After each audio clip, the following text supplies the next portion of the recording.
Welcome to the Boneyard with Steve Robertson. As always, I am your good friend and host, Steve Robertson, back on schedule Friday.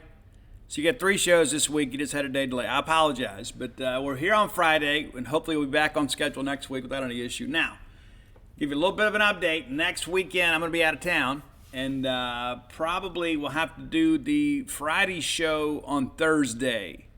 You don't mind getting a little day early, huh? But, so you get 3 shows next week. I don't know if it produces on Friday or produces on Thursday, but nevertheless, we'll have you 3 shows next week. And we'll start previewing teams in the SEC. This will be our last show without a football preview of sorts. And we're going to talk today about this ridiculous all-SEC preseason team as voted on by the media, as well as how it all worked out. I mean, listen, it's all on brand, right? And there's some so ridiculous about some of this stuff. My belief is that we should have a bit more transparency. I think we should know how people voted because people are making this a farce. It's ridiculous. And they say, well, Steve, it's just a preseason list. And it is. It is. But there's some good points about that, too. I mean, the perception of your program matters to recruits. It matters to us because we want to be respected, but at the end of the day, respect doesn't pay anything. Wins is what rings the cash register, right? You know my feelings about this team. I don't care if anybody else believes with me. I don't. It doesn't make any difference to me. I don't need the rest of the world to think like I do in order to have confidence in my own opinions and belief. I believe this is going to be a very good football season and a very good football team. I just think that the voting record of the SEC media is terrible. In addition to that, it just kind of flies in the face of the fact that we're all supposed to be researchers. Every year it's like, well, they're an experienced team, so they got to be good. Well, now Mississippi State's experienced. We just pick them last. We're like, well, there's a lot of changeover with the coordinator position. Mississippi State technically has 2 different coordinators, Matt Brock and Kevin Barbay, which is true, even though there's going to be continuity on defense. But that doesn't appear to be a problem for Arkansas in the minds of the SEC media, who I think could have a very difficult year. I still think there's a chance that all 7 SEC teams in the West make a bowl game. But I think Arkansas is in a situation where it's going to be a lot like last year in many respects, that they're going to have to run the football and control the clock and keep their defense off the field. They've got to get better production. That said, none of us should be surprised. I mean, the thing that disappoints me the most, I expected to get picked 6th or 7th. That doesn't surprise me. But Jed Johnson doesn't get picked for all SEC. I mean, come on, guys. I mean, so many of these people are stat counters anyway. And Jed Johnson's 2nd in the SEC in tackles. And he doesn't even make the 3rd team? Give me a break. How is that possible? What are we basing it on? If in-game and in-season and in-league production doesn't get the guy some respect, what does? And so I've heard some people say, well, he's not really a pro prospect. We're not ranking pro prospects. We're ranking college football players. That's what we're doing. And you can't sit here and tell me that Jed Johnson's not one of the top linebackers in the Southeastern Conference because he's got the stats and tape to prove it. So that's what really irritates me, is because that's a young man that, could have that nice little commemoration of being recognized as being one of the top players in the league at his position. How everybody picks this is really inconsequential.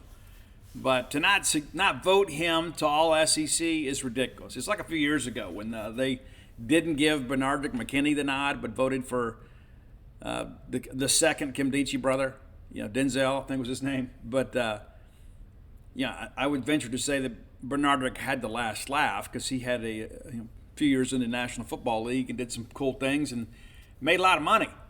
But all that said, I think that's an honor that should have been bestowed on Jed Johnson. I think it's despicable. And said, but Steve, it's just a list, and you're always down talk these lists. I do, but when it's something this significant, as far as the all SEC thing goes, I think that there should be some measure of accountability. I'm not saying you got to drag everybody up there to the podium and make them defend their votes, but I think you should make them public, and then let the mob met it out. Let the mob say, hey, you're an idiot. That's what Twitter's for anyway, right? Is to tell everybody how right and wrong they are. But I don't think people should be able to hide behind anonymity. Just my personal belief. You may feel differently, and that's okay. Let's thank our friends at Bulldog Burger Company. I love Bulldog Burger Company. You talk about consistency, you talk about transparency, you talk about truth in pricing and advertising. That's what you get with Bulldog Burger Company.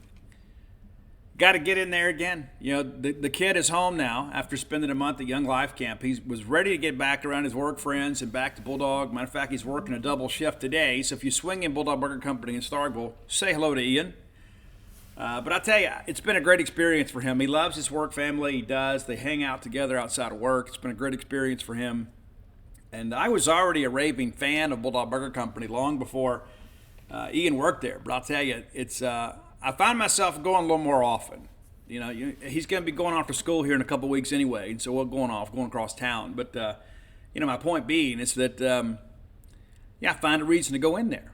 And I'm always satisfied when I leave. It doesn't matter if I have the BLT salad, if I get the sweet heat chicken sliders, if I get maybe just the spring rolls, just kind of an in-between meal, tide me over type deal, or I get that great restaurant quality hamburger. I'll always leave satisfied, not just with the meal itself, but with the experience, the service, the price that I pay, the time that it takes me to get seated. There's just so many things that happen there that are of quality. 3 great locations to serve you. University Drive here in Star Vegas, Gloucester Street there in Tupelo. There'll be some live music there from time to time. And then Lake Harbor Drive in the Ridge and Flowwood area. Be sure and check them out today. Bulldog Burger Company, the place where people go to meet. M-E-A-T. All right, let's unpack this bad boy here. We'll start with the Eastern Division. Vanderbilt gets 8 votes to win the SEC East. 8. And I think that was probably some collusion on the behalf of some to try to get Vanderbilt not picked 7th. I can't prove it. That's just what I believe. 8 votes to win the East. The third most votes of the first place variety in the SEC East went to Vanderbilt. If that is not evidence that this process is flawed and has become a joke and that people don't take it seriously, I don't know what is. Nobody in the right mind, maybe Clark Lee, maybe he's, hey, we'll figure it out. Belief in ourselves. But I think even Clark Lee would be honest with you and say, hey, you know what? We're not going to challenge for the SEC West Championship this year. Not with the 2-time defending national champs within our division. We're not. But 8 people voted them to win the East. 8? You got to be kidding me.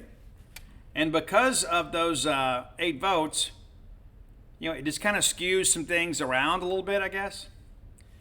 They're still 7th in the projections. Despite the fact they had 8, they were going to be 7th anyway. The lowest point total amassed in voting in the Southeastern Conference, only Mississippi State in the 400s, which we'll get to that later.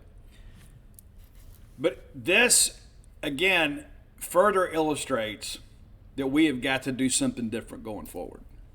You said, but Steve, does it really matter that much? Well, I think if you want people to promote this and you want people to base content on this particular projection, there needs to be some integrity in the process.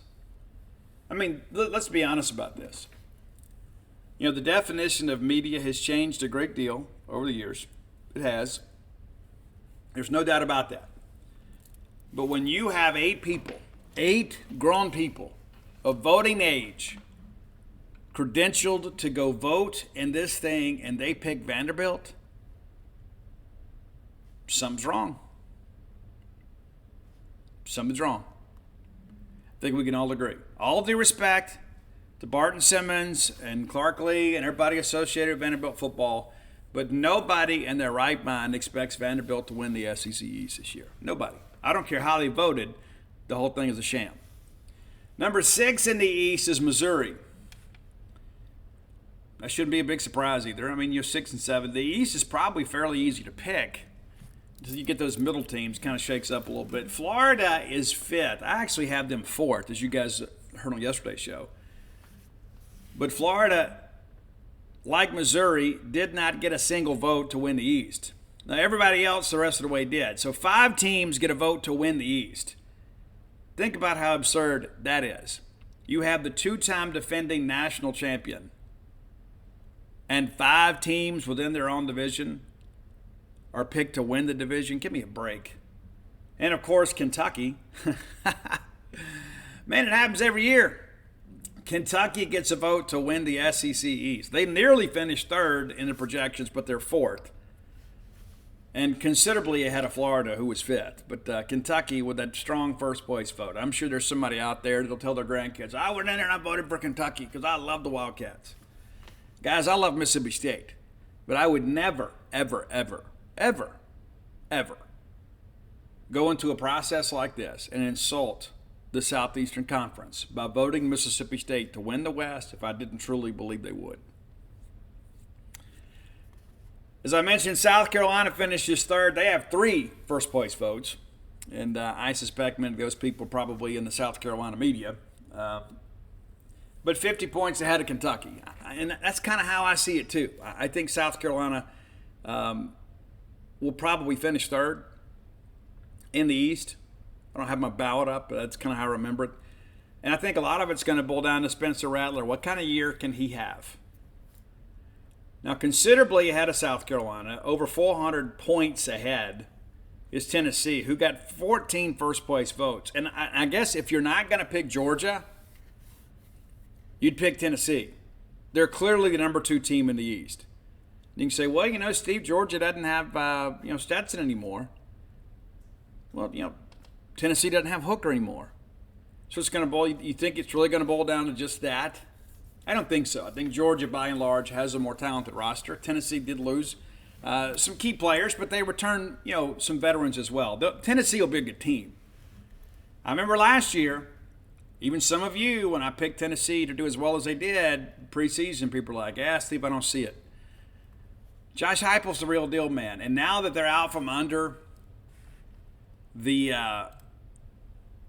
cloud of the NCAA investigation, they've now been sanctioned. That's big. It's like, hey, this is behind us. It wasn't as bad as we thought it was going to be. We feel like we handled things appropriately.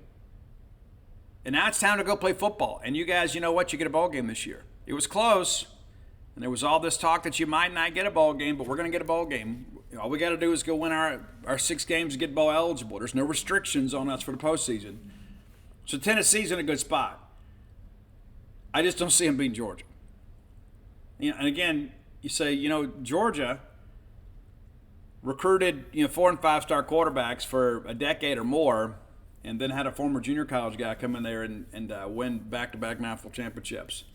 An SEC legendary career for Stetson Bennett. No ifs, ands, or buts about it. But 265 first-place votes to win the East, which is the biggest vote-getting and vote total in the league this year. And rightfully so. All right, we'll look at the West. Mississippi State actually got 1 vote to win the West. It wasn't me, and Brian Haydad that came out and said it wasn't him. I'm sure it's probably somebody that voted Vanderbilt number 1 to win the East. Probably the same person. I suspect if we saw the ballots, we would find out that the same person that voted Mississippi State first in the West probably voted Vanderbilt as well. Probably. But Mississippi State, second lowest point total in the picks, which is ridiculous. And you want to talk about ridiculous. How about Auburn with 4 first-place votes? Guys, we have just hit a level of absurdity that just makes absolutely no sense whatsoever. It is clear people are not taking this process seriously. And maybe I take it too seriously. I mean, I've said for months it's all going to be a joke, and it is. But it's an even bigger joke than I anticipated. Guys, Auburn is not winning the West. They may next year. They may surprise some people this year. They may do better than 6th. But they're not going to win the West. And they get 4 votes to do it. The 3rd highest vote total among first-place votes in the SEC West. You really think Auburn's going to beat Georgia? You think Auburn's going to beat Alabama, beat LSU? I mean, forget the fact the contemporaries. Forget the fact they got to play Ole Miss, Arkansas, Mississippi State, A&M. Forget that. You really think they're going to beat Alabama, LSU, and Georgia? I mean, honestly, with a brand new coach, and I'm not just sitting here running down Auburn. This is just more about the absurdity of this voting process. It's an absolute joke. Is Auburn going to be a better team than they were last year? I don't know. I know down the stretch, Auburn played exceptionally well under Cadillac. They did. They played hard for that guy. And I think a lot of it was just kind of the relief of getting Brian Harsin out of there, And they played well for Cadillac. And good on John Cohen for finding a way to keep him around. I think that was kind of a no-brainer type decision. But some coaches could come in and be threatened by that. But clearly wasn't the case at Auburn. But Auburn, I picked them sixth. They are picked sixth by the league media. But 4 first-place votes. I mean, come on. Arkansas, with that porous defense from a year ago. And yes, I know it's last year. Things change. They hit the portal hard. Maybe getting some guys back. We'll see. 3 first-place votes to win the West. Guys, do you honestly believe that Arkansas is going to beat LSU and Alabama? Because that's what it's going to take. You honestly believe that? I got Arkansas going 6-6, 7-5. And it's got nothing to do with KJ or Rocket. I think Arkansas needs to keep games like 24 points or less. Look at league competition, right? I mean, they'll gash non-conference teams because people aren't going to be able to match up with them up front. And KJ is such a load, and then you got Rocket out there. I mean, they're going to wear some people down in a battle of attrition, but what do they do when they get a couple scores behind? I went back and watched that Arkansas-Mississippi State game just yesterday. Guys, there was a huge difference in the talent gap in those two teams. Huge. I don't care what the rankings say. I don't care what the season looks like. I mean, which even that favors Mississippi State. Arkansas goes 6-6. State goes 8-4, and then State blows Arkansas out. But watching that game, it was not close. And to be quite honest with you, State probably should have won that game by more than they did. A couple fluke plays kind of kept Arkansas in it for a little while. It's the reality of it. But 3 votes, probably all in the Arkansas media. Bob Hope probably did it. Love Bob to death. But, the reality of it is, again, it just kind of speaks to how this process means nothing to the SEC media. Ole Miss, the only team in the West that didn't get a vote for first place. I think that's the first time, 10 years that didn't happen? Because usually, Chuck Rounsaville or somebody will vote for Ole Miss, and, it's a badge of honor for them. The only team in the West that didn't get a vote first place. And Ole Miss picked 4th. I've got them 5th. But that's about right. So I think Ole Miss is probably getting maybe a fair assessment by the media for whatever that's worth. And then there's Texas A&M 3rd. So I've got the same top 3. My variance is with the final 4 teams in the league. I've got State 4, Ole Miss 5, Arkansas 6, Auburn 7th. Arkansas 7th, Auburn 6th, because I think that Auburn will find a way to beat Arkansas. But I think, again, the Ole Miss hype machine isn't what it has been. And one of the things that I wonder about, too, is, and I saw Lane Kiffin's comments about NIL, and I agree with him. And I think most of you do. And the transfer portal has been a good thing and a bad thing for Ole Miss, and he kind of mentioned that, is when you go out and get guys that have 1 year to play, it's difficult to kind of breed that esprit de corps, right? The bonds themselves. You go out and you hire a bunch of mercenaries, they're not going to be committed to the team. They're committed to themselves, right? By and large, right? There are some guys that are just, happy to have the opportunity, but there are other guys, when adversity hits, they kind of pack up on you, right? I think we saw that with Ole Miss last year. But it's pretty clear that there are some people out there that are somewhat doubters of Ole Miss, and that's probably fair. And again, with that running game with Jackson Dart and Quinshon Judkins, they're another team too that can do some things that are explosive. I think they're going to score at a better rate than Arkansas and Auburn. A&M, 1 vote, and that 1 vote was probably the difference. If that vote had gone to Ole Miss rather than A&M, maybe Ole Miss is picked 3rd in the West, but they're picked 4th. A&M with the 1 vote, 16 points ahead of Ole Miss. A&M 3rd. Again, I've got them 3rd too, but I think a lot of it's going to be, I think the schedule is somewhat advantageous to them. And if Bobby Petrino is allowed to work his magic, A&M could be tough. They got talent. It's not like they're devoid of talent. And Petrino knows what it takes to kind of bring a quarterback along, right? So Petrino, I think, will have that offense somewhat functional. And defensively, they were a pretty good team last year. So we'll see how things go. LSU picked second with 117 first-place votes in the West. Of course, that's your defending SEC West champion. I think the Tigers are going to be really good. I think the difference in the West is the fact the game's in Tuscaloosa. That didn't stop Joe Burrow from going over and winning, so I don't count LSU out of that game. But it's the same thing with Alabama and Nick Saban, it seems, every other year. People are always predicting the demise of the Tide. First place, 165 votes. I think Nick Saban, when his back's against the wall, if that's possible in Tuscaloosa, generally comes out with a good team. Generally, yeah. So Alabama picked to win the West. So if Alabama and Georgia played in the SEC title game, looking at the votes for SEC champion, South Carolina gets 1, Mississippi State gets 1, Texas A&M gets 1, Auburn gets 2, Arkansas gets 2, Vanderbilt with 5. Again, it's a joke, man. Vanderbilt gets the same number of votes to win the SEC as Tennessee does. I don't think either will win it, but the fact that Vanderbilt is even mentioned in the same breath as Tennessee in this discussion, I think is a joke. LSU with 31 votes. I'm sure that's all 31 fan bloggers from LSU. Alabama with 62, and then Georgia, the runaway predicted winner with 181 points to win the SEC championship. That's how I picked it too. I got Georgia over Alabama and the SEC championship. All right, let's get to the SEC preseason All-SEC list now.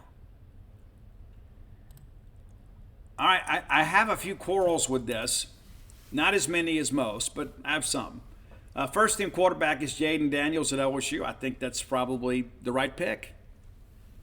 I mean, he's the difference in him winning the West and not last year. I think we can all agree. And Jaden Daniels, I think, was better than advertised last year. I mean, there were some times last year early on, like especially against us, I mean, he couldn't throw the football with any continuity. That got better as the season went along, as he got more comfortable in the offense. So, no qualms there. Your top two running backs, Quinshon Judkins from Ole Miss and Rocket Sanders from Arkansas. I don't know how anybody could disagree with that either. Malik Neighbors from LSU, former Mississippi State commitment Malik Neighbors. We lose him on signing day. Ladd McConkey from Georgia. Tight end Brock Bowers. I love his game. I think he's going to have a huge year. Offensive line, J.C. Latham from Alabama. Amarius Mims, Georgia. Tate Ratledge, Georgia. Will Campbell, LSU. And your center is Cedric Van Pran from Georgia. What a great name for a center. Kind of like Jeff Van Note for all you old school football fans. All right, your second team offense, quarterback K.J. Jefferson. I would say, I think you could make a case here for Will Rogers, but I'm okay with K.J. getting it, right? I mean, K.J., obviously, I think you could make the statement, K.J. may have been the most valuable player in the Southeastern Conference last year as far as what he meant to his team. They clearly were not the same team without him under center, and he's a star. I love K.J., I do. Running backs, Jace McClellan from Alabama, Kendall Milton from Georgia. Wide receivers, Antoine Wells from South Carolina, and then a tie, Brew McCoy from Tennessee and Ja'Cory Brooks from Alabama. Tight end, Mason Taylor from LSU. No qualm there. Offensive line, Tyler Booker, Alabama, Brady Latham, Arkansas, Javon Foster, Missouri, Xavier Truss from Georgia, and center, Seth McLaughlin from Alabama. I don't know that you could really argue against those. Again, you could probably argue a little bit for Will Rogers to be the second team guy just based on previous performance. But again, I can't complain about KJ getting it. Your third team offense, there was a tie. Joe Milton III, a guy that lost the job, couldn't win the job last year, did show some athleticism. He and Will Rogers end up tied for third team. So Will does get an all-SEC mention, and it's well-deserved. And you look at the body of work compared to Joe Milton, to me, it's a disservice to Will Rogers. He has to share it, but I'm happy that he got a mention. Running back Jarquez Hunter from Auburn. I think that's interesting. I think they'll know how to utilize him, but I don't know if you could do that based on last year's production alone. But again, not really a qualm there. Trevor Etienne from Florida, your other running back. Anaya Smith from A&M. I'd be glad when he graduates. Is he going to play receiver? Is he going to play running back? They're going to move him around. They will. Jermaine Burton from Alabama. Tight end Trey Knox from South Carolina. Offensive line Emory Jones, OSU. Eli Cox, Kentucky. Javonte Spraggins from Tennessee. Layden Robinson from A&M. And then your center is Cooper Mays. So no Bulldogs make all SEC on offense other than Will Rogers. I think in the postseason it's going to be a little bit different. I think Woody Marks makes it. Defensively, your first team, Mekhi Wingo from LSU, Mekhi Williams from Georgia, Mason Smith, LSU, and Nazir Stackhouse from Georgia.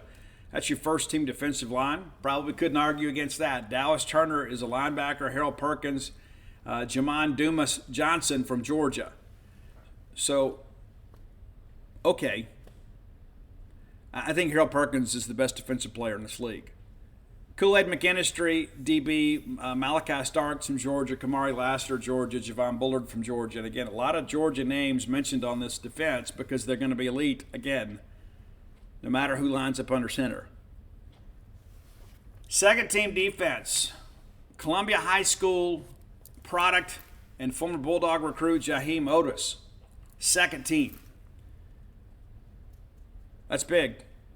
McKinley Jackson, another Mississippian that elected to leave the state at A&M. Justin, I'm going to mispronounce it, Abojabe from Alabama. Deion Walker from Kentucky. You get to the linebackers here. Smell Mondon from Georgia. Nathaniel Watson from Mississippi State, a second team mention. Teron Hopper from Missouri, a guy that was very productive for them last year. Malachi Moore from Alabama, Dwight McLaughlin from Arkansas, former LSU guy, Damani Richardson from A&M, Chris Abrams-Drain from Missouri, a guy that's been around forever. I think State was among his first offers. He committed to LSU and then eventually flipped to Missouri, putting together a good career up there. So Buki, the only guy in the first two teams. Third team, Princely Umanamilan from Florida, Tonka Hemingway from South Carolina, Tim Smith from Alabama, Darius Robinson from Missouri. So no Jaden Crumedy. And again, I think this is what makes no sense to me. Are there really 12 defensive linemen in this league better than Jaden Crumedy? I'm going to tell you no. But I'm sure they said, well, you look at the numbers last year. Well, he was hurt last year. The numbers keep him out, but yet the numbers don't help Jed Johnson. Because your third-team linebackers are Chris Broswell from Alabama, Jelon Walker from Georgia, J.J. Weaver, Kentucky. DBs, Major Burns from LSU, DJ James, former Bulldog commitment at Auburn, Nehemiah Pritchett from Auburn, and Jason Marshall from Florida. So no Jed Johnson. I'd like somebody to explain that to me. How is he not at least a third-team linebacker with his level of production in the most physical league of all college football? It makes no sense to me. You're not going to be able to talk me out of it. I'll die on that hill. I do think the opinions of the Auburn secondary are really good. We'll see how that goes. But it's going to be interesting to see so many Auburn names make the All-SEC list when they're predicted to finish, sixth? All right, your specialist, Kai Kroger from South Carolina is your punter. Will Reichert from Alabama, your place kicker. Nealon Hibbett from Alabama, your deep snapper. Brian Batty from Auburn is your kickoff specialist. Kool-Aid McKinstry, your first-team return specialist. And then Anaya Smith is the all-purpose player from A&M. Second team, Nick Constantino from A&M.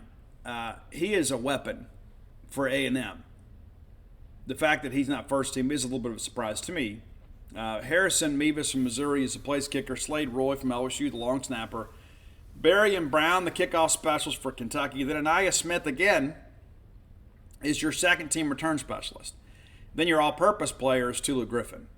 You get to the third team, Oscar Chapman from Auburn's your punter. Alex McPherson, the place kicker from Auburn.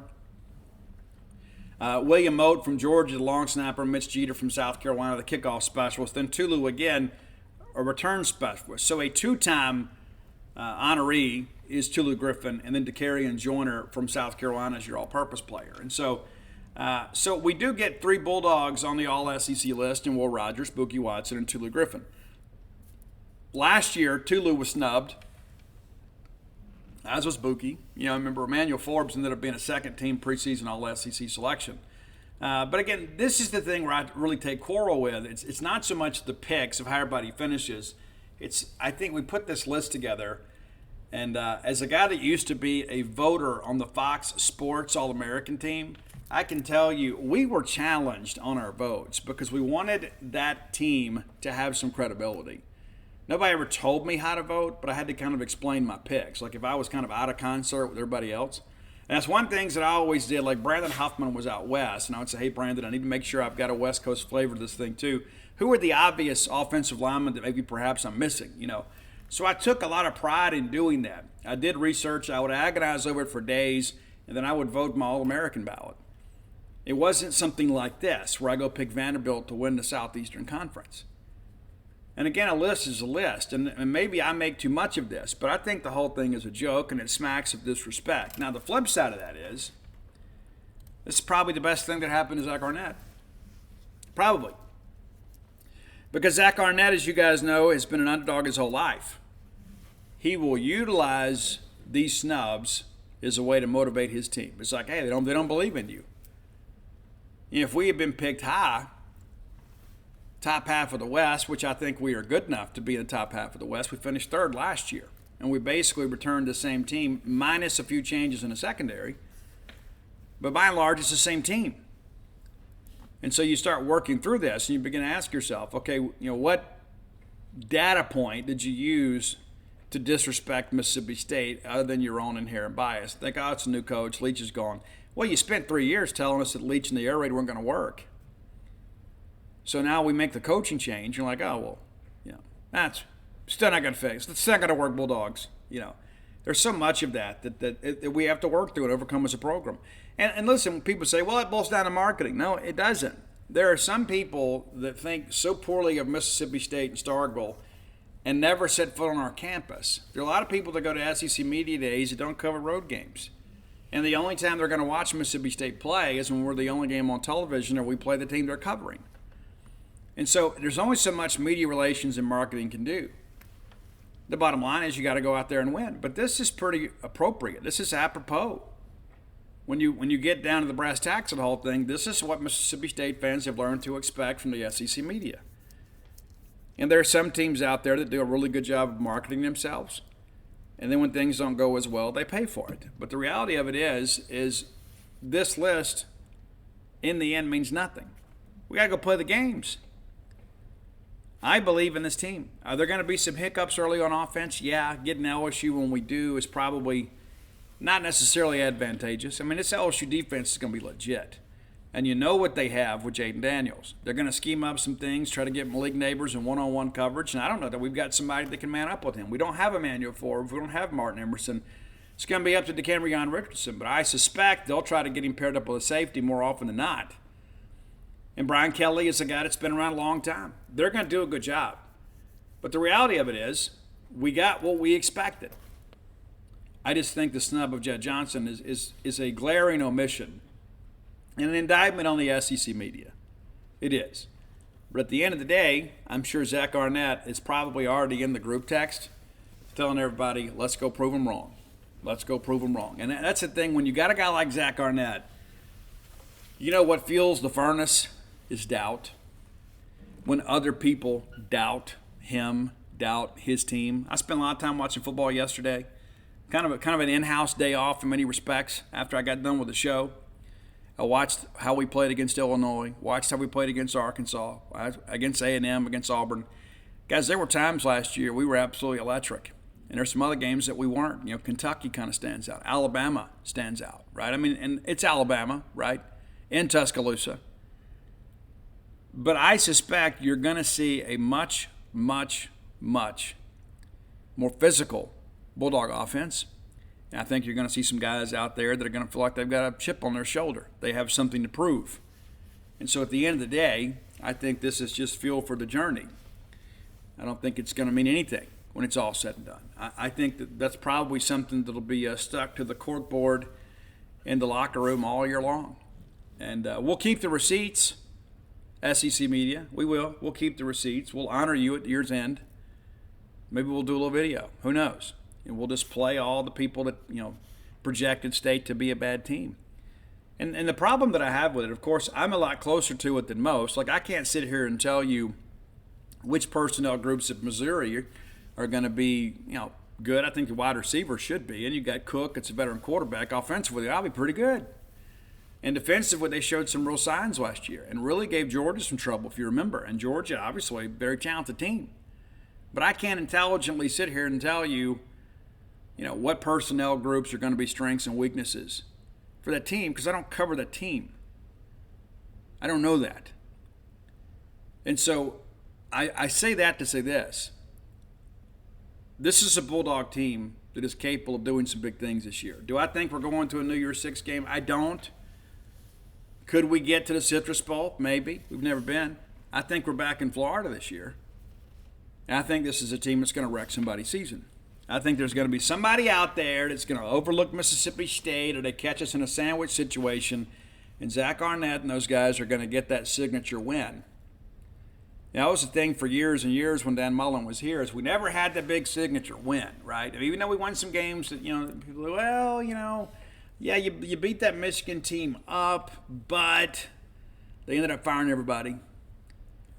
You beat that Florida team, but, they had some issues. Wasn't a great Florida team that year. There's always a caveat whenever we get the big win. And then we got, the wind at our backs a little bit. We got a guy named Prescott to come in here and take over at quarterback, and we did some pretty amazing things and racked up a bunch of signature wins.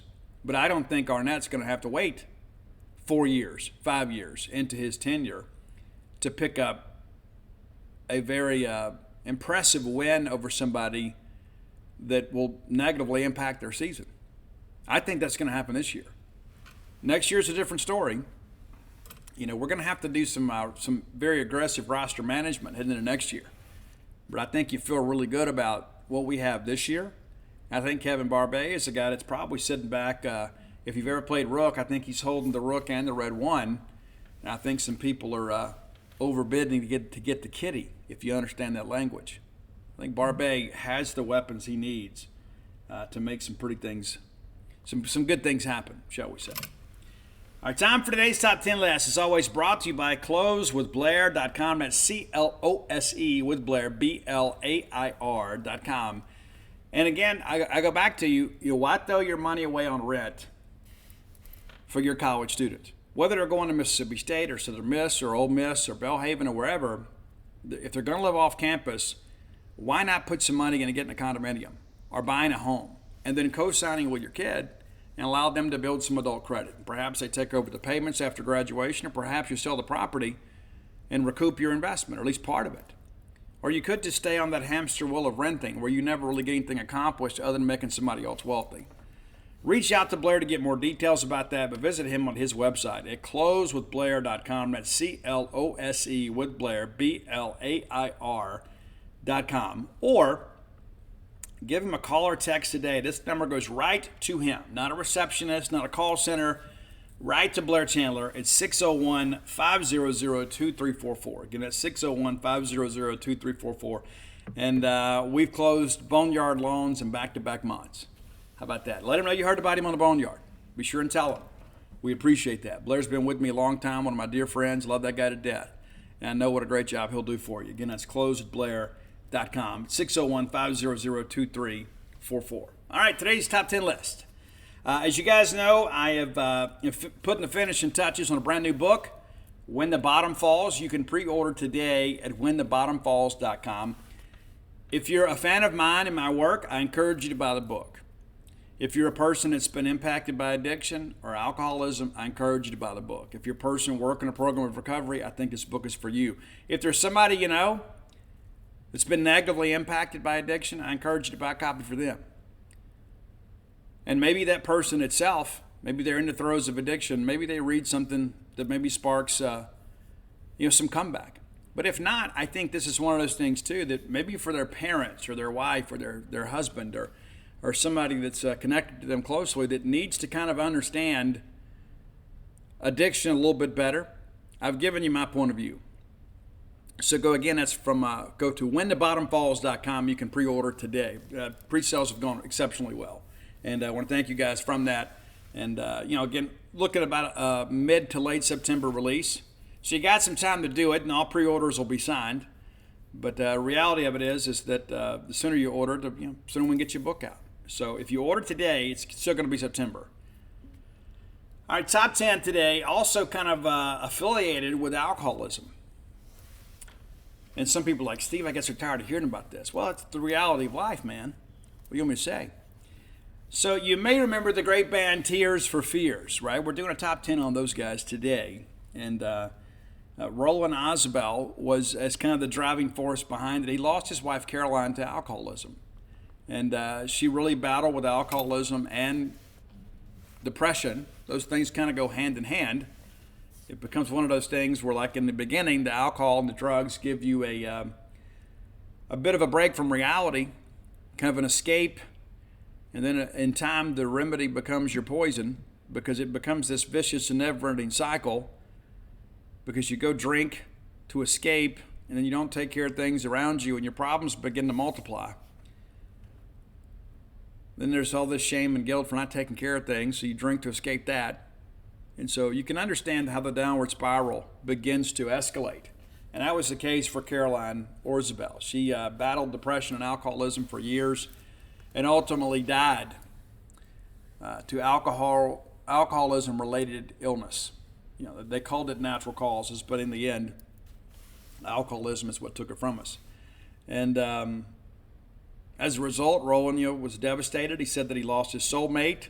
Said it was very difficult to just get up and function in life. He said, I did not marry a woman who was timid or conservative. She is my fire. And I believe that I have found that too. I hope that you have as well. Because when you meet that person that makes your life better and you enjoy making their life better, life for everybody involved is that much better. So I wanted to kind of give the backstory there, because I think it's important to understand that there's a lot to this. And the 2022 album that was released from Tears for Fears, much of that was written during the final stages of Caroline's life. And so it kind of comes across, including the song Please Be Happy, which is heartbreaking. It really is. If you listen to that song, I think it's one of those things that will kind of get next to you. But Tears for Fears began in 83, so it's 40 years ago. Man, it's crazy to think about that. And the band released their debut album, The Hurting. They went to number 1 on the charts in the United Kingdom. Their big break in America came with Songs from the Big Chair, as you guys are well aware. Many of you have that album. And then there's Sowing the Seeds of Love. And then there were 2 albums that Kurt Smith was not a part of. They reunited and released the album Everybody Loves a Happy Ending. And that was their first release since the reunion until 2022.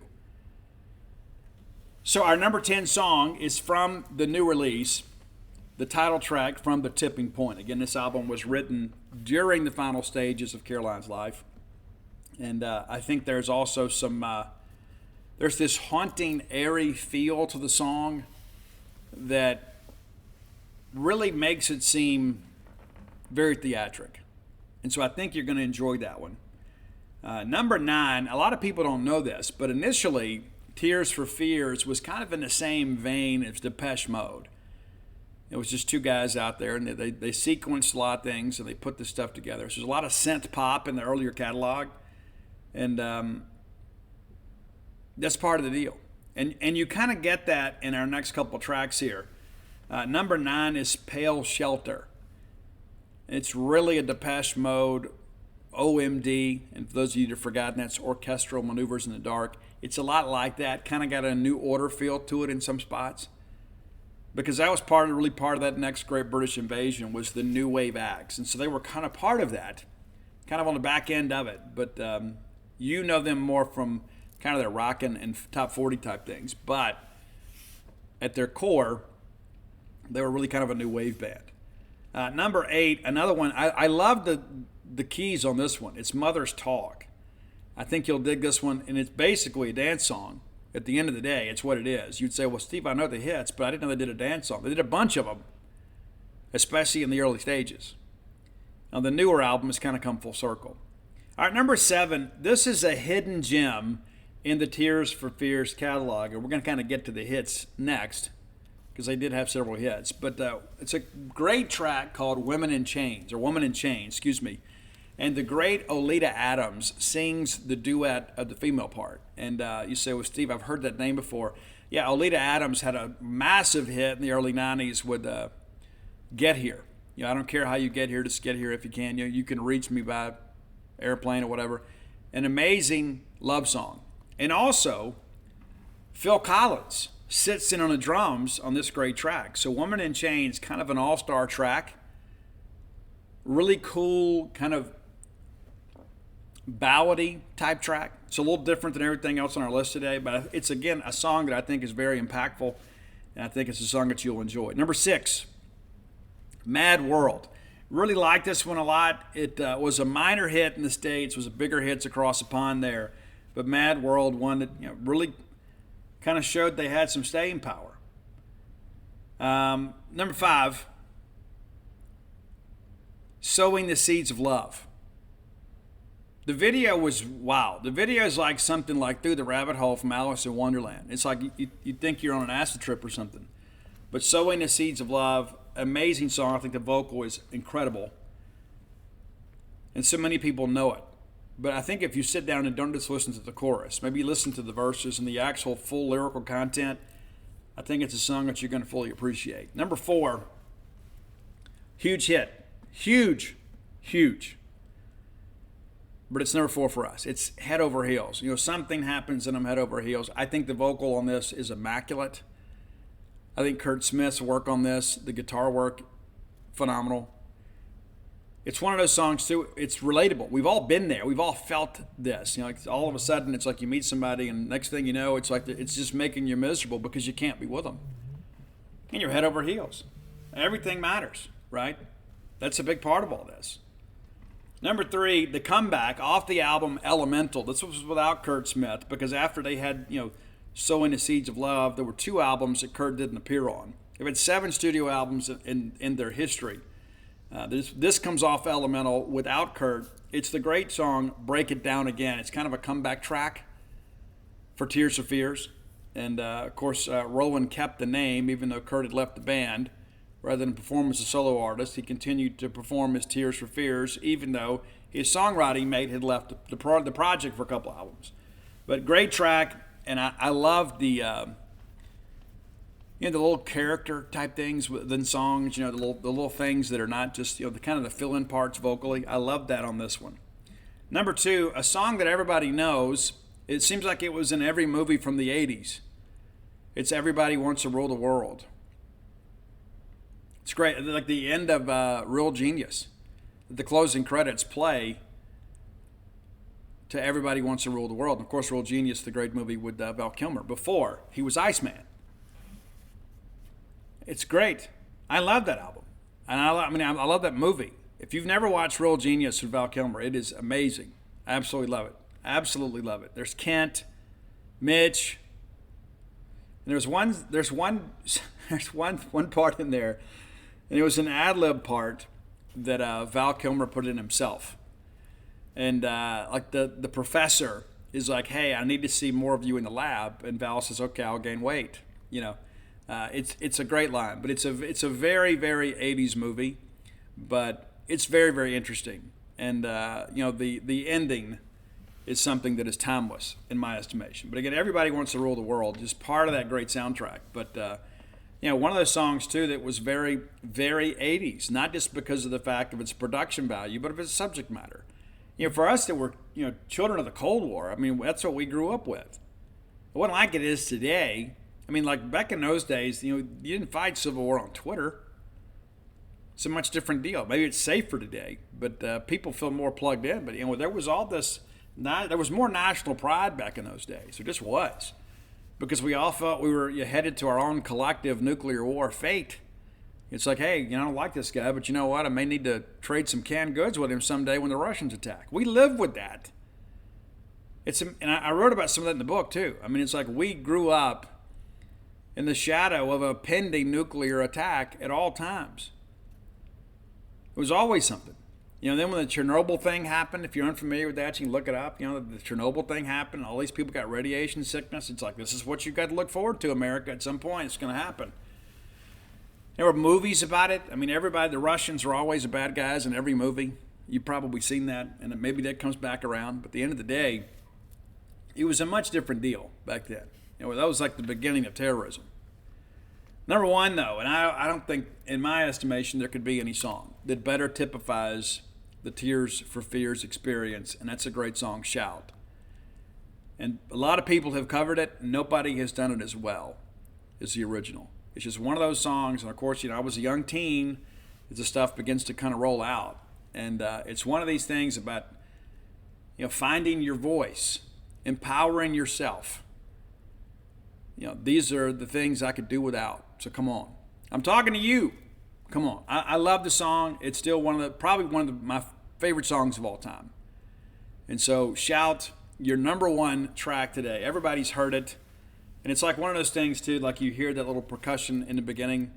Like you know where you are. And all of a sudden it builds and they start right into the chorus and then break into the verses. It's one of those songs that is iconic to people of my generation. And it was so much of it, too. I think maybe it was because we all had all this pent-up aggression. And it's like, well, I just want to, say how and what I feel. And, like, I see these things about Generation X all the time, and it's like, hey, like the little reel, you guys doing okay? Yeah, we're doing great. Yeah. Like the lady says on Instagram, yeah, this is a cakewalk, compared to what we grew up with. I mean, give me a break. We had to go wait in line for concert tickets. We had to go camp out to go to movies. It was just ridiculous. I mean, you guys have it today. I mean, yeah, there's a lot of stressors from social media and things like that, but my goodness, man, the convenience that is available to people today. I mean, we had to wait for our favorite disc jockey. You had to call him and beg him to play a song so we could record it on a cassette player perched next to a speaker, and you hope he didn't talk too much over the intro, right? Because then you have to hear his voice all the time. It's crazy. And so I don't want to have one of these get off of my lawn type speeches, but the reality of it is that there was a lot of us back then that kind of felt like we had some things to say and nobody was listening. There's a lot more of that today, but it's a whole lot easier to identify with your tribe today due to social media, and it's so much easier for people to get their voice heard, which isn't always a good thing, and it's certainly not good in the music industry. It's watered everything down. But this song, Shout, was a song of defiance, and it was a song of empowerment. I absolutely love it. Played at my funeral. It's just one of those things that I've always believed that everybody has a right to say what they feel, good, bad, or indifferent. Right or wrong. At least be able to speak your piece. I've always been a proponent of that. Yeah, I don't have to agree with you. There's a lot of that today where there's a lot of people like the loudest people get heard. Because a lot of people are scared to challenge them.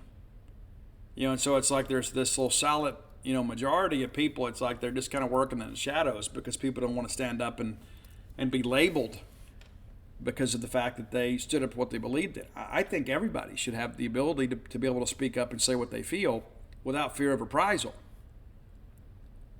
It's my own personal belief. It's a naive belief because nowadays, if you say something that doesn't go along with the mob, they try to get you fired from your job. It doesn't matter what your beliefs are based on. You could be completely correct. And as we've seen, as things have popped up here as of late in the last few years, there's a lot of things that people were telling us were true, and then our leadership was telling us that it wasn't, and it turned out to be true. I go back to that one of my favorite songs ever is on that Queensryche Operation Mindcrime album. And Jeff, during Revolution Calling, Jeff Tate sings, I used to trust the media to tell us the truth, but now I see the payoffs everywhere I look. Who do you trust when everyone's a crook? All right, final segment of the show brought to you as always by Campus Bookmart, a Starkvillian institution, the best place to go for Mississippi State merchandise. It's not even up for debate. The best selection of Mississippi State merchandise right here in Starkville, right here next to campus at Campus Bookmart. If you can't make it to town, or perhaps game day is a difficult shopping day for you, maybe you got to set up a tailgate, you got people to entertain, visit them on the World Wide Web at campusbookmart.net. And by being a loyal Boneyard listener, we'll give you a phrase that pays. That's BSR, which stands for Beautiful Steve Robertson. That gets you free shipping on all orders over $75. Any order less than $75, absolutely incomplete. Mom, I'm telling you now. Everybody in the family is looking forward to you, because it's going to boil down to you to get them some new maroon and white threads. And Dad, I can tell you, on behalf of all the dads everywhere, when we get the unexpected gift, it just means a little more. It's one thing, you get the coffee cup and the socks on Father's Day. You get that. Maybe you get an umbrella. You get needful things. But it's nice to get something maybe unexpected. Maybe it's not my birthday. Maybe it's not Valentine's Day. Maybe it's just because you love me. How great is that? Speaking of, I just ordered some new shoes for somebody that I love, right? And so do the same thing for the people you love. And Dad, don't let it all fall to Mom. Order her something or get her a gift card. If you're not a good gift buyer like me, then maybe perhaps get her a gift card. Get her a store credit at Campus Bookmart. Let her pick out her own stuff. Whether it be a t-shirt or a dress or some things for the home. They've got everything that you need to outfit your family in maroon and white gear. CampusBookmart.net. All right, let's take some time now and talk a little bit about the baseball transfer portal.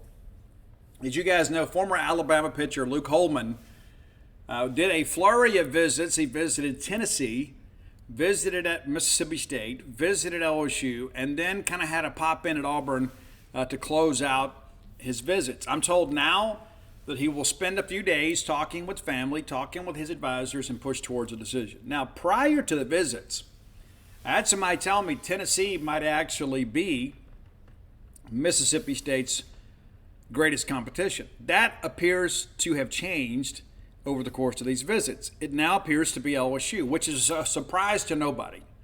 LSU did a better job of anybody in the country last year, basically kind of reforming their roster through the NCAA transfer portal.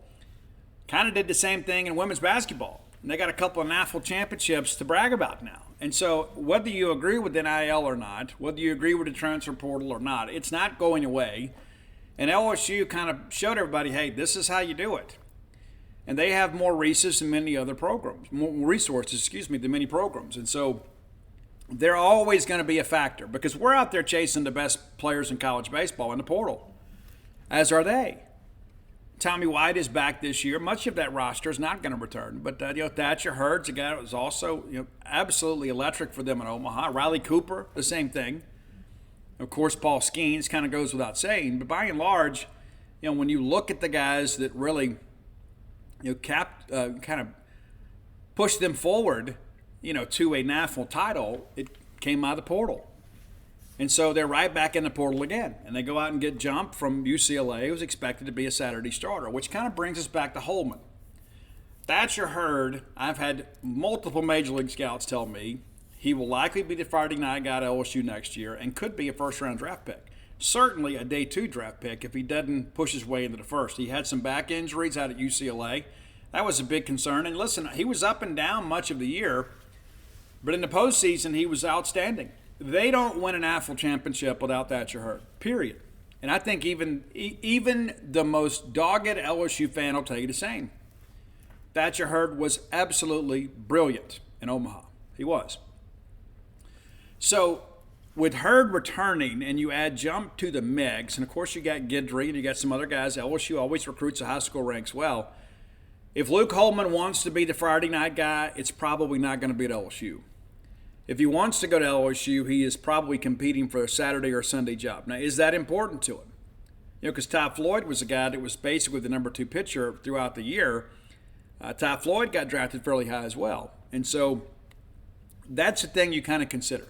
If Luke Holman wants to push his way into the first round, or potentially the second round, he's probably already right there anyway on the cusp of that. Certainly a day 2 pick. Then maybe he needs to throw on Friday nights. And of course, when you go to LSU this year, the entire year this year is going to be about last season. Let's just be honest about that. It's going to be kind of celebrating LSU, kind of returning to being LSU again. And that was the thing like last year. People kept saying, what's happening in Baton Rouge? That's why LSU's ready to be LSU again. They sat back and watched State and Ole Miss both win national championships. I've seen Arkansas kind of walk right to the threshold of winning one. And so LSU has not been the dominant program in the SEC West for much of the last decade. And they were tired of it. So they have rallied the troops, put together a nice war chest, and said, hey, here we are. On top of that, you throw in Auburn, a team that's just kind of been kind of an average team in the West. And Butch Thompson's got a couple of Omaha trips under his belt the time that he's been there. So LSU's contemporaries had closed the gap. So now they're looking to kind of get back and expand the gap. And so, listen, Holman may go to LSU. But I was told after the LSU visit that it was State and LSU a dead heat. After the Mississippi State visit, Mississippi State had a considerable lead. You expect teams to get a bump out of visits. It doesn't look like Tennessee really did. Now, one of the things that's important to understand about Tennessee, Tony Vitello, no matter what you may think about him, his players love him.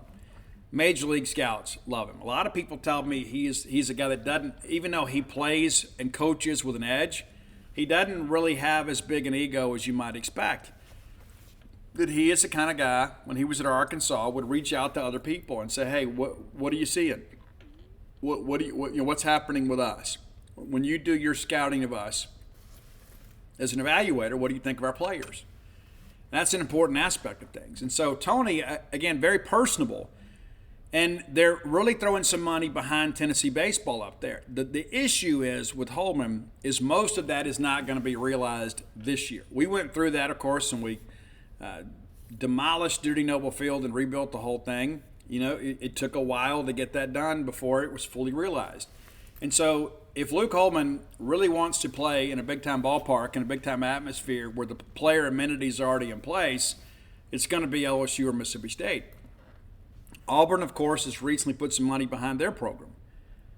But it's going to be difficult for Holman to be able to fully realize that. And so if facilities and player amenities really matter to him, then it's going to be State and LSU. And that was the thing about Tennessee that people told me. As much as you like Tony and as much as you like Frank, it's going to be probably a couple years before they finish, kind of getting things where they need it to be. So all year long, all through fall baseball, you're going to be basically in the middle of a construction site. That's not going to be a great experience for anybody. In the future, it's going to be great, but it's not going to be great right now. That's a factor in things, right? This is a guy that wants to come in here and expand upon his college accomplishments and push himself into better positioning to be a professional baseball player. So I don't know for certain when a decision is going to come. I'm told likely next week. That's not to say that he won't wake up in the morning and say, you know what, I'm done. I want to go to Mississippi State or I want to go to LSU. The thing that's interesting to me, and I said this morning on Bo Bound Show, is I've got people telling me there's probably half a dozen kids that have been told, hey, we think you're the next Paul Skeens. Well, let me just go ahead and let you guys off the hook. Nobody is going to be the next Paul Skeens. Nobody. That's a generational talent. In addition to that, Wes Johnson, the guy that allowed Paul Skeens to make a jump from elite to the best pitcher in college baseball, is now at the University of Georgia. So it's a different situation. I'm a huge Nate Yeskie fan. I think he is among the best pitching coaches in the country. And he didn't have a lot to work with at A&M. And that's what I don't think people fully appreciate. Despite their resources and their budget, A&M has not really recruited big-time arms. Asa Lacy is a guy a couple of years ago that was big time for them. But by and large, A&M has not had, that really bona fide star on the mound in recent years. You got a couple guys here and there, but you kind of understand my point. And so Nate, over the course of the last couple of years, and of course in 2022 they make it to Omaha, has really done a lot with less. He'll have better ingredients to work with in Baton Rouge. And there were people before Nate took that job that said he'll never go back and work for Jay Johnson again. Never. A lot of people in college baseball told me that. Said he won't go there. And a lot of it was because of scholarship stuff. When they were at Arizona, they wanted to spend most of their scholarship allocation on hitters. And, Nate was arguably the best pitching coach in the country. It's like, well, you figured it out. And that's, again, kind of a byproduct. What you see is you don't see a ton of big-time arms come out of A&M. But yet you look up, and there they are in the postseason again. And so now Nate's at LSU, and, again, he'll have more say. And the fact that NIL is a much bigger deal there, not that A&M's not doing a good job with NIL, it's just they're allocating more of those resources to football. Now with the TOPS program and NIL, Nate ought to be a lot more aggressive on a recruiting trail. I think he'll win some recruiting battles that maybe he wouldn't have won at A&M and at Arizona. And this may be one of them. I mean, let's just kind of call it for what it is. I'm not going to sit here and tell you I think Luke Holman is coming, but I will tell you that Luke was leaning to Mississippi State heading into the LSU visit, and now it's even. Now, the flip side of that is I'd much rather be even after a visit than trailing. So if what we're told is correct, Mississippi State still should be in a good position. Now, some people are like, well, I think LSU. Listen, that's kind of like picking Georgia to win the SEC, right? I mean, that's the chalk. But at the end of the day, Luke Holman is a small-town kid. Starkville kind of fits kind of where he's from. Baton Rouge, a bigger city. Got some big city problems down there, too. I lived there 16 years. I'm not just speaking out of a rumor or innuendo. I was there. Been to that campus many times, for sure. But listen, LSU is LSU. They're the defending NAFL champions. And so you're going to have a lot of pressure to go there. So you know what? Hey, this is the same staff that did this, even though it's not technically the same. But this is a roster that is kind of in the rebound. I mean, obviously they've lost a lot from last year's team, but they play in a ballpark that's also very offensive. And that's one of the things that I think about. If you're not Paul Skeens, if you're not a guy that has that type of first-round ability, and you're going to play in an offensive ballpark and you're trying to boost your Major League Baseball stock, that may not be the park I'd pick because it is very offensive. You're going to give up runs at Alex Box. Now, your team's going to score a bunch, and you're going to play most of your games there. But as far as like seeing your pitching numbers improve, that's not a guarantee. It's because of the way the park plays. Duty Noble's a lot more offensive than it used to be as well. But it is much more of a pitcher's park than Alex Box is. So you got to figure out what's important to him. I know that Mississippi State is a family. And I know that Luke Holman is a guy that I've been told is very involved with like FCA and stuff like that. So that's an issue. So I don't think that he's a guy that's ever going to pick a school because of a party, right? I think he's going to make a mature decision. It's a much different deal too. As I spoke with Justin Parker here a couple weeks ago, recruiting pitchers out of the portal is much different because you're basically entering into a business decision with them. High school guys is like, this is what you can develop into being. When guys go in the portal, they're looking for playing time or looking to kind of round out their game a little bit. So it's a different approach. Now, Braden Montgomery, a lot of discussion. I know Mississippi State has spoken with him, as have several other teams. I've had people mention TCU as a team that has come after him, as has Georgia here as of late. I know that Georgia all of a sudden has kind of decided to allocate some resources to college baseball to kind of get Wes Johnson off on a good start. Slade Alford has left Mississippi State and gone there to shortstop from Baylor's headed there. So they're looking at an influx of talent. So I don't know if Georgia is a real factor, but I know that Georgia is a team of interest. Of course, the usual suspects, LSU, Tennessee, all those teams are going to be involved too. And again, for the same reasons that we discussed with Luke Holman. I mean, again, LSU is LSU. And again, if you're an offensive player looking to kind of pad your stats a little bit, there are a lot worse places to go play baseball than Alex Box Stadium. But also, when you look at this lineup, I would venture to say Braden Montgomery comes here. The Mississippi State lineup is going to be better offensively than the LSU lineup. And there's some LSU people who listen to my show, and they'll be like, oh, Steve, you're crazy. We got Tommy White. Yes, and what else? Not much. Braden Jobert is gone. Jordan Thompson is gone. And maybe that's a good thing, I don't know how you feel about that, And then you go get, Broswell from South Carolina. That's a bit of a gamble. We'll see how things go with him. But he was a guy that was kind of up and down a lot at South Carolina. Can Jay Johnson get him turned around and kind of get him rolling? We'll see.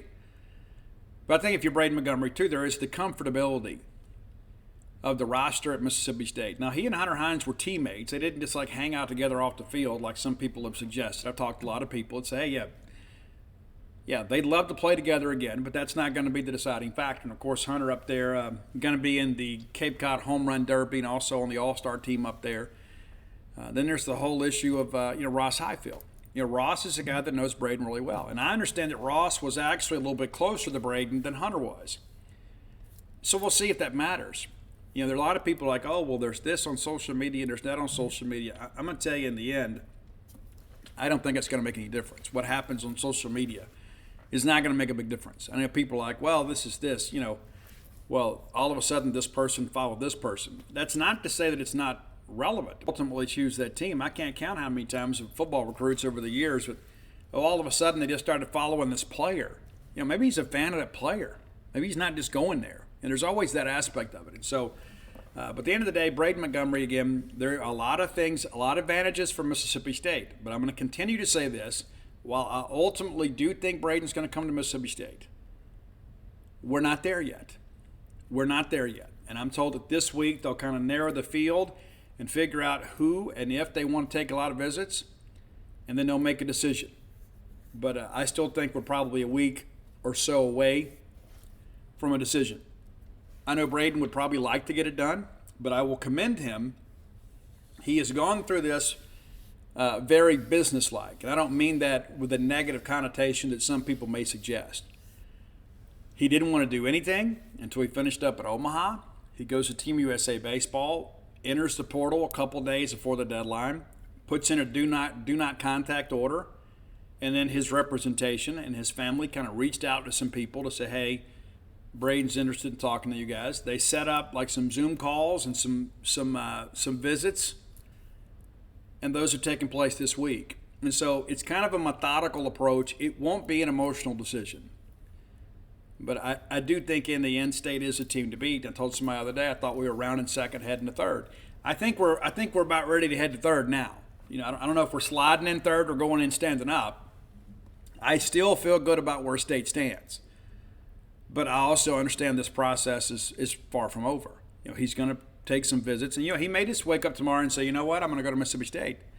But people forget, State really wasn't in the game with him coming out of high school because he was looking to go out of school, and the value of that Stanford degree meant an awful lot to them. Little did they know that he was going to get out there and become one of the better players in the country. I'm sure that's the dream and the hope, but it's now a reality. And he's a guy that's going to probably be a millionaire this time next year, no matter where he plays. So that's kind of where things stand today. And some people say, but Steve, if we lose Holman, the whole portal season is a wash. I disagree with that. There are also some other names out there, but right now we're kind of all in on Holman. And then once Holman, of course, gives us the vibe, whether he's coming or he's not, there's no point wasting these other kids' times if we know we're going to get him, right? But until we get him, you don't know for sure. So you got to keep some other guys warm in the back burner. You got to have an opportunity to talk to some of these guys. You feel good about the pieces you got, but we're still a weekend guy away. We needed to get 2 weekend guys. We got 1. Needed to get 2. And I don't think you just go take another bat for the sake of taking another bat.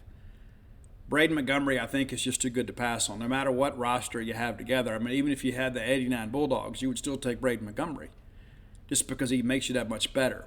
And so that's where things stand. I don't expect a decision this weekend from either.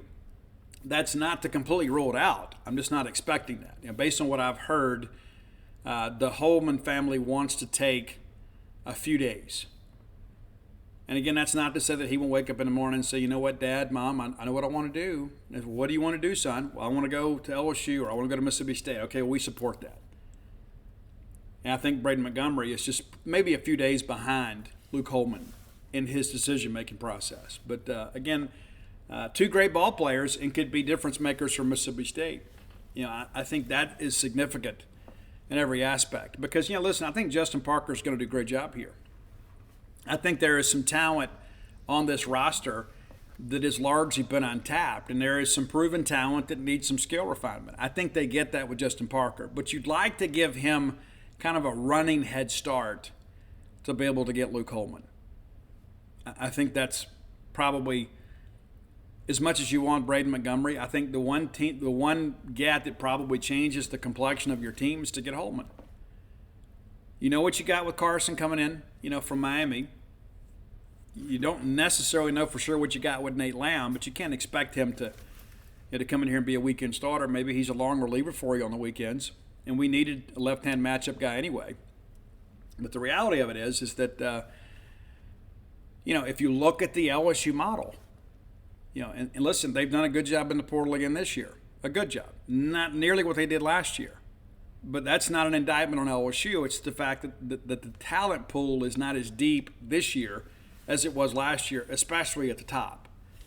Like last year they got Christian Little and, Carter Young, and everybody's like, hey, look at this. And then Carter Young ends up signing a very lucrative pro contract. And then Christian Little, he gets drafted. I would encourage him to go. But there's some talk about him returning to LSU. I think that's a good thing for us, to be quite honest with you. I think Christian Little is a guy that has never fully realized his potential on the college level, and I don't know that it's going to. I think he's a guy that probably needs to get into minors and figure it out. But all that said, we're continuing to work. Your staff is continuing to chase other players, and then we mentioned there's pitchers from Purdue and from Boston College that we're in contact with. Pitcher from Louisville we're in contact with. And you got a relationship there, obviously, with Dan McDonnell and Chris Simonis. And so you got to feel like Chris ought to be able to get the straight information from McDonnell. And you got to feel like, too, if this is a situation where the young guy just wants a fresh start, then McDonnell might push him to Simonis and say, hey, give these guys a look, give these guys a listen. But the reality of it is, again, I still think we take 2 more arms. Hopefully one of them is Luke Holman. But if not, I still think you take 2 more. And it's not just because of the fact that I don't have confidence in Justin Parker. I just think you got to give him a few more spices to work with. If you're going to let him cook the meal, we don't just want spaghetti and meatballs, You got to give him everything he needs to turn this thing around. And again, the reviews from talking to people close to the program and close to our roster have been very good about Justin Parker. It's early. We hadn't had a chance to really get on the field yet. But as far as like getting to know him and getting to know his philosophy, it's been very positive. And at the end of the day, what matters most is what happens from Valentine's Day weekend to Memorial Day. And that's what matters. We're not here trying to win a press conference. We're not here trying to win a National Baseball Award for best portal class. We're trying to go win ball games. It's not a matter of opinion. There's a reason we have a scoreboard out there, and that's where we want to excel at, is on the scoreboard. But I do believe that Justin Parker will get better production out of your returning pitchers, and I think there are some guys like that are going to be incoming into this program that will benefit from Justin Parker being here. I can tell you, John Whittle, that covers South Carolina baseball for 247, absolutely raves about Parker, about he gets the most out of his kids. And really the big part of it is kind of teaching those kids to pitch with an edge, to pitch competitively, to pitch with a little bit of an attitude. And we saw that when we played South Carolina. Those guys were not intimidated in the big moment. They were not scared to make the big pitch. And, Chris Veach is a guy that was basically on the trash heap of college baseball. Ends up being one of the better closers in our conference. And that's all Justin Parker. Give the kid some credit, too. But my point being is that he is a guy that can take a guy that's pretty good and make him really good. And we've got some guys that have some talent. And, you hear a lot of things. You hear whatever you want to. You talk to enough people. But there's a lot of optimism about this pitching staff. And there are some guys, obviously, that, that you guys kind of got tired of. That's just kind of the reality. Like, I'm just tired of seeing this kid walk out here. I go back to when we discussed this here a week or so ago, but Jared Liebelt. Jared Liebelt, in 2018, you were scared to see him come out of the pen. Then in 2019, that's the guy you wanted to see come out of the pen. You wanted him to come in and be able to turn a game over. And there were some big innings that he had some very high leverage pitches. And a lot of that, again, is a new pitching coach comes in and Scott Foxhall turns a guy around, finds some things out, kind of mechanic. I know Foxhall's name is a bad one in many circles these days because of what's happened the last 2 years. But sometimes a new pitching coach can identify something mechanically or mentally with a kid to make him better. And you can never underscore the importance or understate the importance of having a full year of experience in the Southeastern Conference. You know how guys are going to attack. You know when you make a mistake, you're going to pay for it.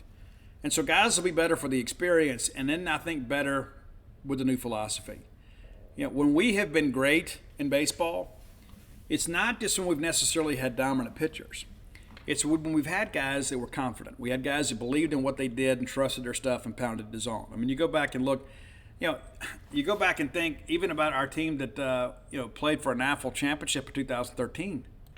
You didn't have a star-studded pitching staff as far as it relates to Major League Baseball prospects, but you had guys that were utilized by John Cohen and Butch Thompson to the betterment of their ability. You know, Ross Mitchell, of course, was absolutely outstanding. He went 13-0 that year for us. You don't think a lot of that was schematic too, though? I mean, Ross is outstanding, don't get me wrong.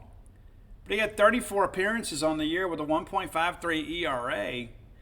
You know, we'd start Trevor Fitz, and they'd stack the lineup with left-handers, and Ross come out there and just eat him up. And Ross was phenomenal. And Ross only gave up 2 home runs that year. I mean, granted, it's the era of BB Core, but just 2 dingers. And considering that he threw 94 innings, it's impressive. And it was just 72 hits per inning.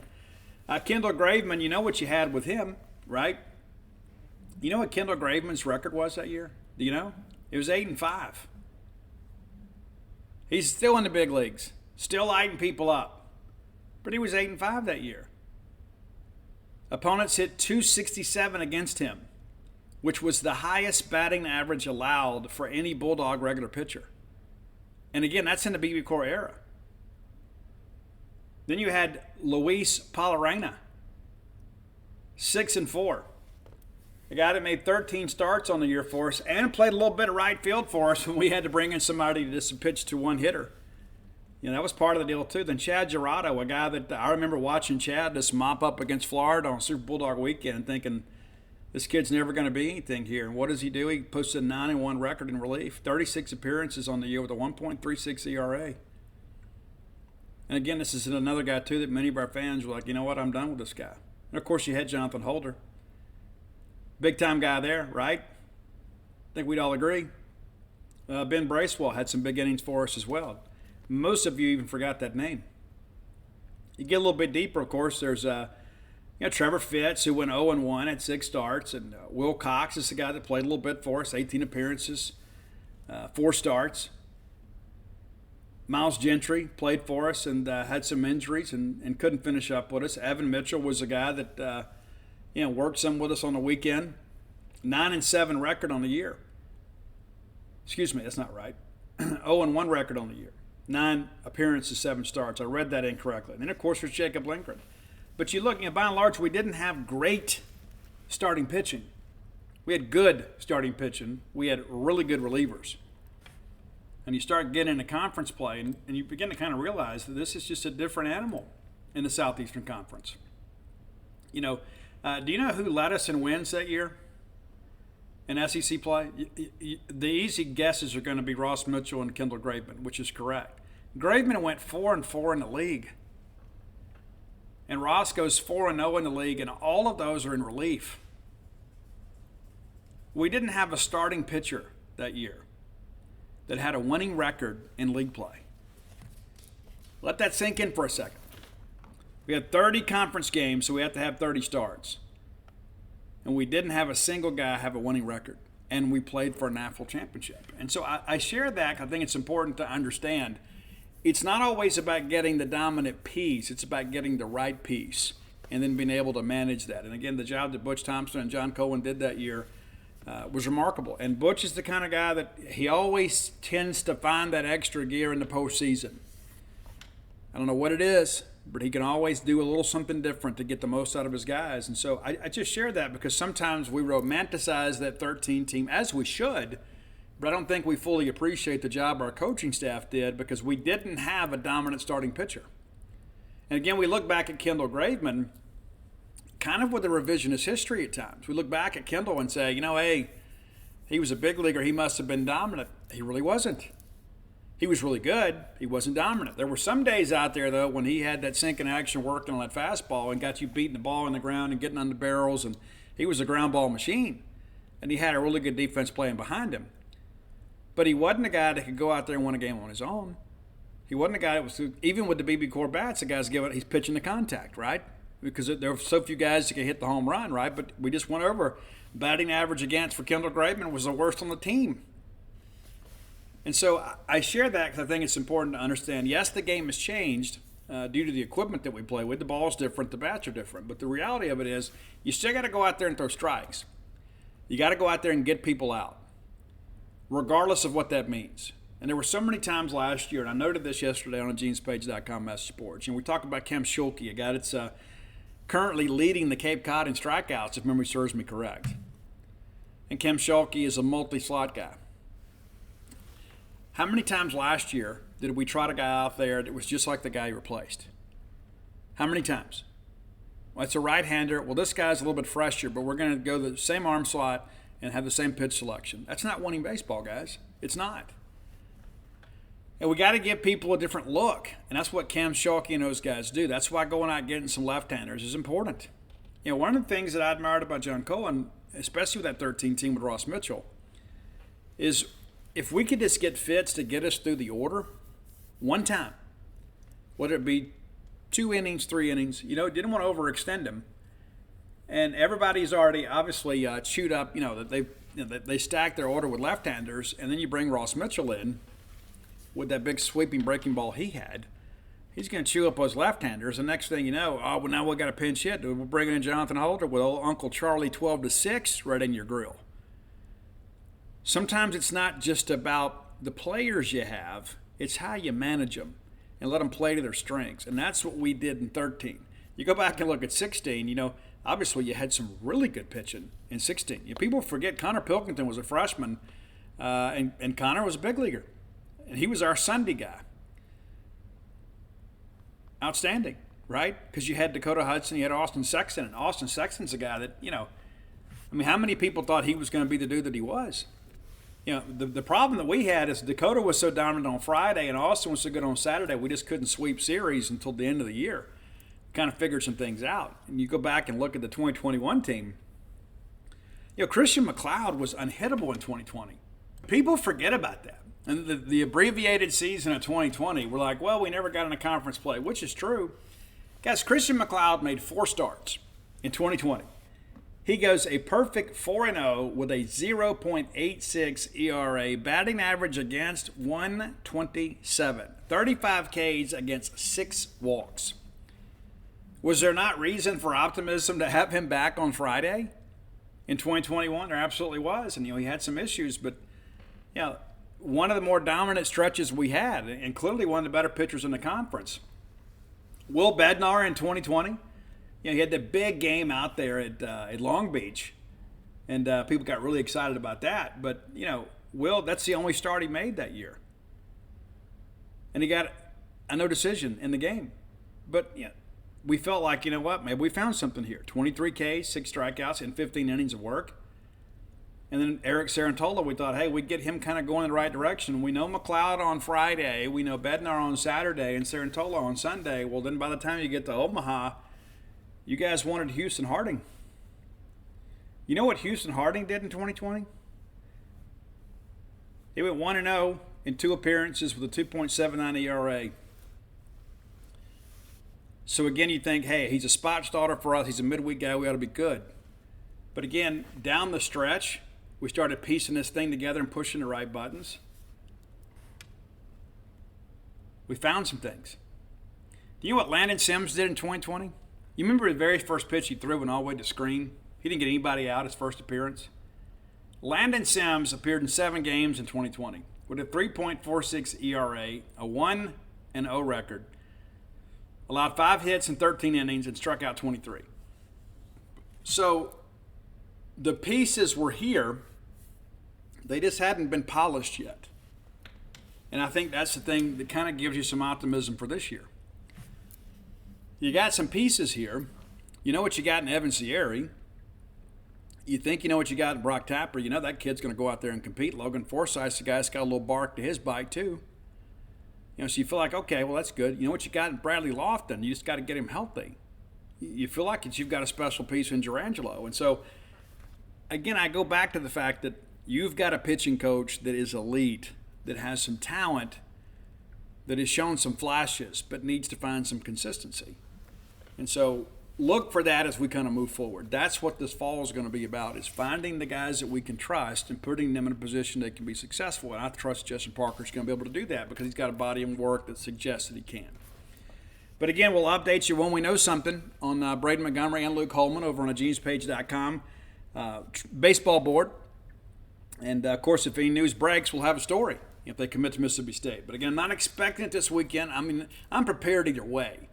But I think this is, an important weekend as these guys kind of begin to push toward their decisions. And, again, I think Holman's probably a week ahead of Montgomery in his thought process. But, again, that's just, secondhand. You never know what's going to happen.